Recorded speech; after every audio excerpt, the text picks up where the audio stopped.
Добрый дзень! Сардэчна запрашаем наведаць адзіны ў краіне музей слаўнай дачкі беларускага народа. Пісьменніцы, асветніцы, публіцыста, грамадскага дзеяча Алоізы Сцяпанаўны Пашкевіч. Цёткі. Наш музей – гэта жывое сведчанне яе лёсу.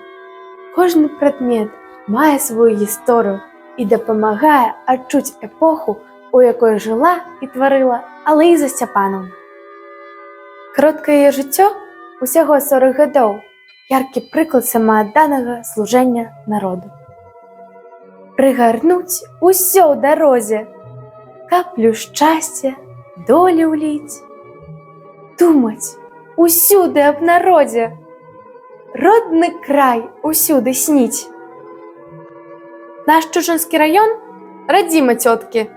Тут, у вёсцы Пешчын, 15 ліпеня 1876 года нарадзілася пісьменніца. Дзіцячыя і юнацкія гады прайшлі ў вёсцы Стары двор. Атрымаўшы добрую адукацыю, спачатку дома ў хатніх настаўнікаў, затым у Вільні, Пецярбурзе, Львове і Кракаве. Яна прасвяціла свае веды і ўсё жыццё бацькаўшчыне. У асобе цёткі здзіўляе многае. Гэта надзвычай багатае спалучэнне талентаў. Яркі публіцыст.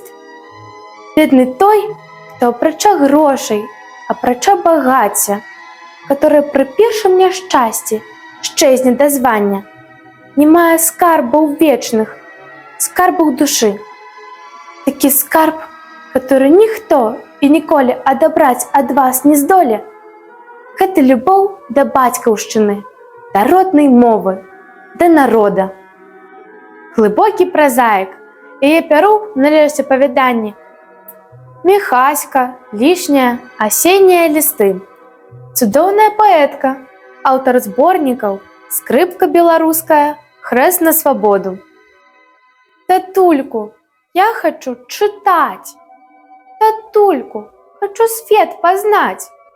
Аб гэтым марыць герой верша цёткі «Сынок маленькі», а Алоіза Сцяпанаўна марыла аб тым, каб усе дзеткі маглі вучыцца ў школе і прыкладала шмат намаганняў для гэтага.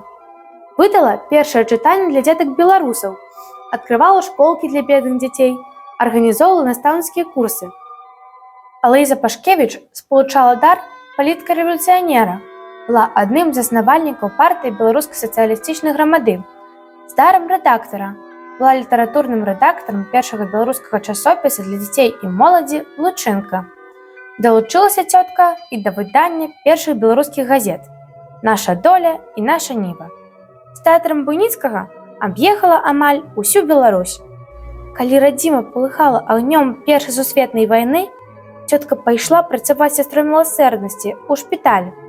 У жахлівых умовах аддавала свае веды, сілы і здароўе скалечаным вайной.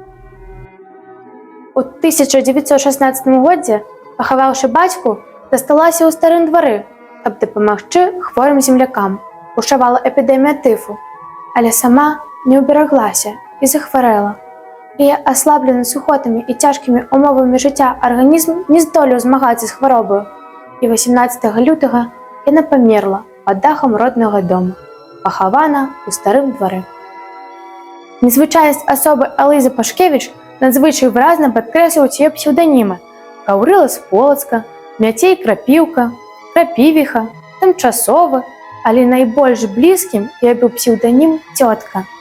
Цёткай засталася яна ў памяці народнай, бо цётка – гэта тая, хто блізкая, родная, свая.